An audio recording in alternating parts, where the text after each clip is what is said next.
আসসালামু আলাইকুম ও রহমতুল্লাহি ওবারাকাতু। আজকে আমি আলোচনা করব ইমাম মাহদি আলাইহিস সালাতু ওয়াসসালাম সম্পর্কে। তিনি শেষ জামানায় এসে পৃথিবীতে অন্যায়, অত্যাচার, অবিচার দূর করে ন্যায় ইনসাফ প্রতিষ্ঠা করবেন। এ সম্পর্কে সহিহ হাদিসে বর্ণিত হয়েছে। ইমাম মাহদি সম্পর্কে যদি আপনি সব কিছু রেফারেন্স সহ সঠিক তথ্য জানতে চান, কোনো জাল জয়ীব মিথ্যা কথা না জানতে চান, যদি সঠিক খবর জানতে চান, তাহলে ভিডিওটি আপনার জন্য। ইমাম মাহদির নাম হবে আলাদা।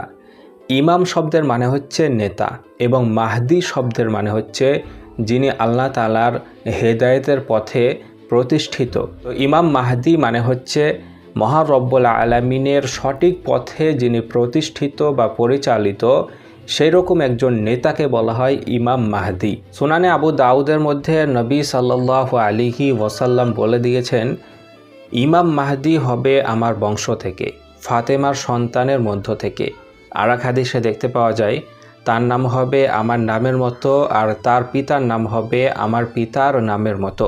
তো অধিকাংশ মুহাদ্দিসিনদের মতামত হচ্ছে ইমাম মাহদির আসল নাম হবে মোহাম্মদ এবং তার পিতার নাম হবে আবদুল্লাহ, মোহাম্মদ ইবনে আবদুল্লাহ। ইমাম মাহদির দেহের গঠন কেমন হবে সেই সম্পর্কে সুনানে আবু দাউদের মধ্যে একটি হাদিসে বর্ণিত হয়েছে, তার কপাল হবে চওড়া, তার নাক হবে উঁচু এবং তিনি পৃথিবীতে ন্যায় ইনসাফে ভরিয়ে দিবেন, যেমন তা আগে জুলুমে ভরা ছিল। কোরআনে ইমাম মাহদি সম্পর্কে সরাসরি কোনো তথ্য পাওয়া যায় না, তবে ইমাম মাহদি সম্পর্কে কিছু ইঙ্গিত পাওয়া যেতে পারে। অনেক মুফাসসিরে কেরাম কোরআনের কিছু আয়াতকে ইমাম মাহদির সঙ্গে লাগাতে চেয়েছেন। তারা বলেছেন যে কোরআনের এই সমস্ত আয়াত ইমাম মাহদির কথা বলে এবং এই সমস্ত আয়াতের সত্যতা তখনই ঘটবে যখন ইমাম মাহদি আলাইহিস সালাতু ওয়াসসালাম এই পৃথিবীতে আগমন করবেন। তো সেই সমস্ত আয়াত কি কোরআন থেকে এবার আপনাদেরকে আমি দেখাবো। যেমন মহান রব্বুল আলামিন সূরা আম্বিয়ার 105 নম্বর আয়াতে বলে দিয়েছেন, আমার সৎ বান্দারাই পৃথিবীর উত্তরাধিকারী হবে।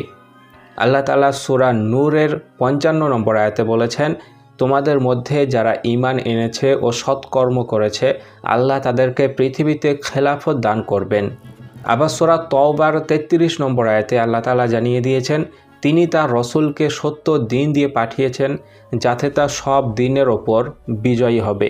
প্রথম যে দুটি আয়াতে আপনারা দেখতে পেলেন যে আল্লাহ তাআলা দেখানো পথে যারা চলবে, রসুল সাল্লাল্লাহু আলাইহি ওয়াসাল্লামের বর্ণিত পথে যারা চলবে, তাদেরকে পৃথিবীর খেলাফত দান করবেন।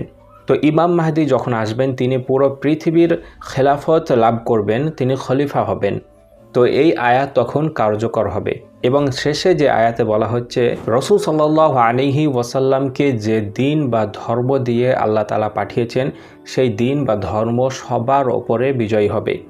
যদিও এটা পূর্বে হয়েছে, আবার ইমাম মাহদি আলাইহিস সালাতু ওয়াসসালাম আসার পরে এটা আবার হবে।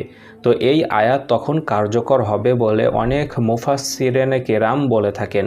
সহিহ মুসলিমের একটি হাদিসে দেখতে পাওয়া যায়, শেষ জামানায় একজন ইমাম মাহদি বা খলিফা আসবেন, যিনার এত পরিমাণে ধনসম্পদ হবে যে তিনি মানুষকে দান করবেন, তো মানুষ সেই দানের সম্পদ গুনতে পারবে না, সমস্ত কিছু দান তারা নিয়ে চলে যাবে।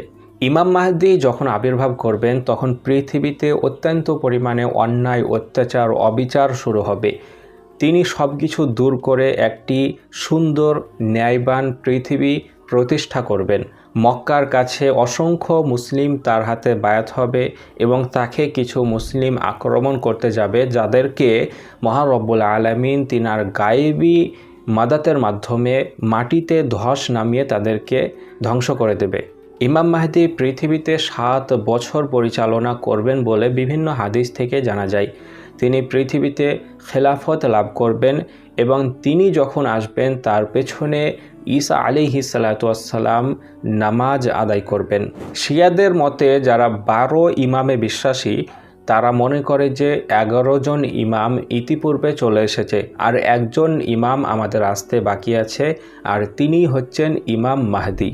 এবং তিনি জন্মগ্রহণ করেছেন, তবে তিনি এখনও আত্মপ্রকাশ করেননি। এবং সুন্নিদের মতামত হচ্ছে তিনি এখনও জন্মগ্রহণ করেননি, ঠিক সময়ে কিয়ামতের পূর্বে তিনি জন্মগ্রহণ করবেন এবং পৃথিবীতে এসে তিনি ন্যায় প্রতিষ্ঠা করবেন। সবশেষে এখন আমাদের করণীয় কি? আমাদেরকে ইমাম মাহদির অপেক্ষায় বসে থাকলে চলবে না। আমাদেরকে যে মহান রব্বুল আলামিন যে দিন বিধান দিয়েছেন সেটা পালন করে যেতে হবে। আমাদেরকে ইমাম মাহদির আশায় বসে থেকে যে ইমাম মাহদি আসবে, তারপরে পৃথিবী থেকে ন্যায় প্রতিষ্ঠা করবে, তারপরে আমরা মুসলিমরা জয়ী হব, এরকম ভেবে বসে থাকলে চলবে না। আমাদের যতটুকু শক্তি সামর্থ্য আছে সেই অনুযায়ী কাজ করে যেতে হবে এবং আল্লাহ তাআলার যে বিধান সেগুলো তো পালন করতেই হবে। তো ইমাম মাহদি তিনি তো আসবেন, এটা তো সহিহ হাদিস থেকে প্রমাণিত।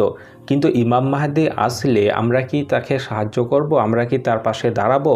এটা হচ্ছে এখন আসল কথা।